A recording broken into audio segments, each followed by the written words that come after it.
Magandang araw po, bago po ang lahat intro po muna tayo.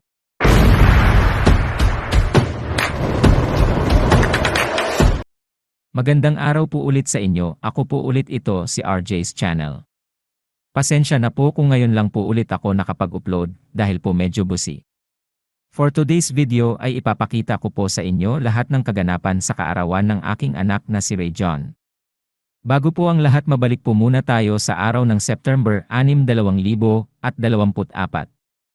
Alauna ng tanghali ay naglinis kami ng court na aming gagamitin, kasama ko po pala nun sila RV at si Ate Beth. Nilinis namin ang mga basura at tinanggal ang mga lumot sa lupa. Pagkatapos nun at ay kinabit na din namin ang trapal na gagamitin. Sumapit ang alas 8 ng gabi. Ito naman ang oras na hiniwa-hiwa namin ang mga pagkain na lulutuin para bukas. Kasama ko pala nun sila Ate Beth, Ate Villa si Judy Ann, at ang tagaluto ko na tropa ko na si Germar. Habang nagpre-prepare kami ng mga lulutuin bukas ay tamang shot lang po muna kami ng gin ng tropa kong si Germar. Sumapit ang umaga September 7, 2024. Ito na po araw kung saan ay kaarawan na ng aking anak. Umaga pa lang ay nag-aayos na sila ng mga dekorasyon na gagamitin sa birthday. Habang nag-aayos sila Judy Ann sa likod, ay tamang luto naman kami ng tropa ko sa bahay. Lahat ay sobrang abala na dahil 1 oras 30 minuto ng hapon ang umpisa ng event, pero bago nun 1 oras 47 minuto ng hapon, ay may hindi inaasahang pangyayari. Habang nag-aayos pa lang sila ay may biglang nahulog ang puno ng niyog. Narito po ang mga nakuhang larawan.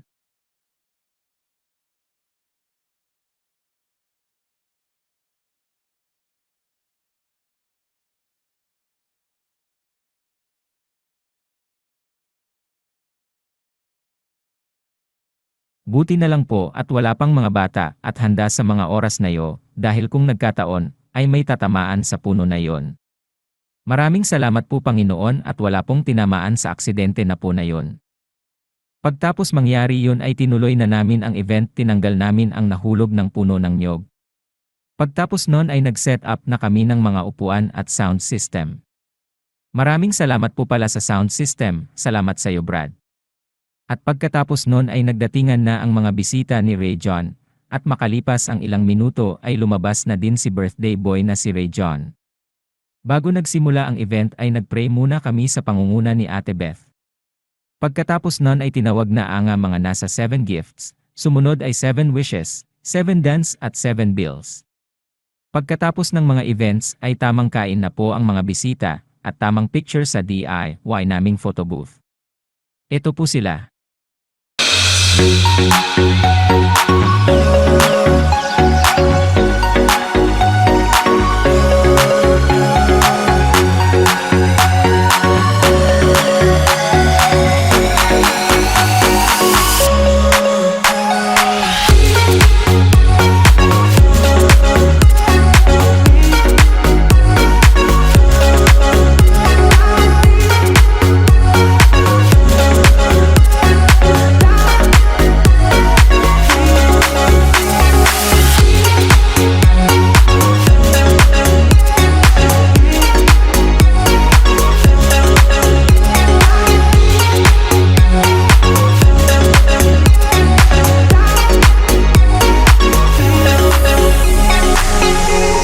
Bago po matapos ang video na ito, nais ko pong ipakita sa inyo ang kaganapan sa Pukpok Palayok.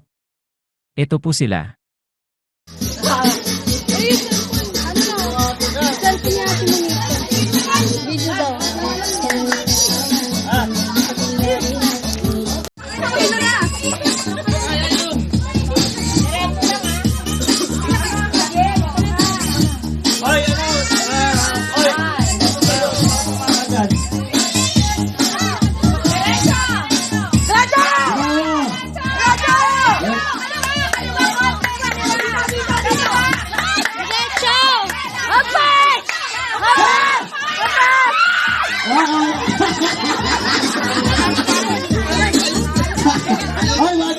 Doon kayo, doon. Ay, doon kayo. Doon, baka tama kayo, doon.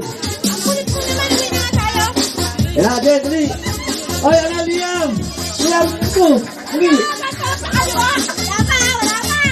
Ay, tuk-tuk lang yan, ha? Yan na, ako yan! O, basag!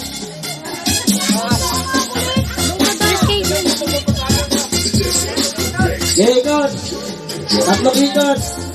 Isa. Wala pa ko eh. Isa. Wala pa. Dalawa.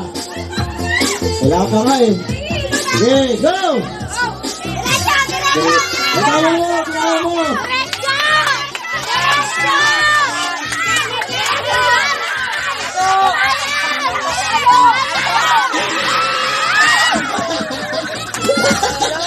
Siyak to eh.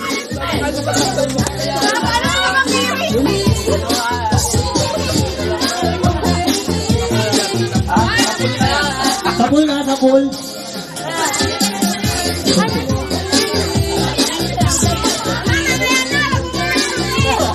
Hoy, huwag taas. Yan, okay na yun. Taas yata yun. Ha? Baba mo konti, Toy. Baba mo konti. Baba mo konti. Yan, okay na yan. Eh. Yo! Leto! May kanal! Ba't binibilang pa? Tatlo! Sige, bilangin mo! Ay!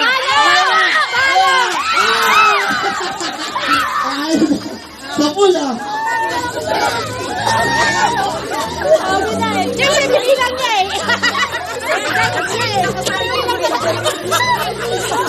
Maraming salamat po sa mga nanood at maraming salamat din po sa mga pumunta sa birthday ng aking anak na si Ray John.